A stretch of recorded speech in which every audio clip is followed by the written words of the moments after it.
వినాయక చవితి రోజున విఘ్నేశ్వరుడికి నైవేద్యంగా సమర్పించే ప్రసాదాలలో ఉండ్రాళ్ళు ఒకటి. ఈ ఉండ్రాళ్ళను చాలా సులభంగా ఎలా చేసుకోవాలో చూద్దామా? కప్పు బియ్యాన్ని ఒక గిన్నెలో వేసుకొని ఇందులో నీళ్లు పోసి శుభ్రంగా కడిగి మళ్ళీ నీళ్లు పోసి మూత పెట్టుకొని రాత్రంతా నానబెట్టుకోవాలి.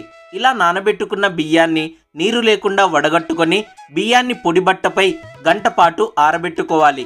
ఇలా బాగా ఆరిన తర్వాత బియ్యాన్ని మిక్సీ గిన్నెలో వేసుకొని మరీ మెత్తగా కాకుండా మిక్సీ పట్టుకోవాలి. ఇలా మిక్సీ పట్టుకున్న పిండిని జల్లించి ఒక కప్పు బియ్యపు నూకను తీసుకోవాలి. ఉండ్రాళ్ళను చేసుకోవడానికి ఒక కప్పు బియ్యపు నూక, గంట సేపు నానబెట్టుకున్న పావు కప్పు శనగపప్పు, రుచికి తగ్గ ఉప్పు, పావు స్పూను జీలకర్ర. ఇప్పుడు స్టవ్ ఆన్ చేసుకొని కడాయి లేదా గిన్నెలో 2.5 కప్పుల నీళ్లు పోసి ఇందులో రుచికి సరిపడా ఉప్పు, పావు స్పూను జీలకర్ర వేసి కలుపుకొని నానబెట్టిన శనగపప్పును వేసి మూత పెట్టి ఉడికించాలి. శనగపప్పును గంట సేపు నానబెట్టడం వలన త్వరగా ఉడుకుతుంది. శనగపప్పు ఉడికిన తర్వాత ఇందులో కప్పు బియ్యపు నూక వేసి బాగా కలుపుకొని ఉడికించాలి.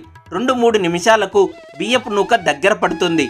అప్పుడు 2 స్పూన్ల నెయ్యి వేసి కలుపుకొని స్టవ్ ఆఫ్ చేసి దీనిని చల్లారనివ్వాలి. ఇది చల్లారిన తర్వాత చేతికి నెయ్యి లేదా నీళ్లు రాసుకొని పిండిని కొద్దిగా తీసుకొని ఇలా చిన్న చిన్న ఉండలుగా చేసుకోవాలి.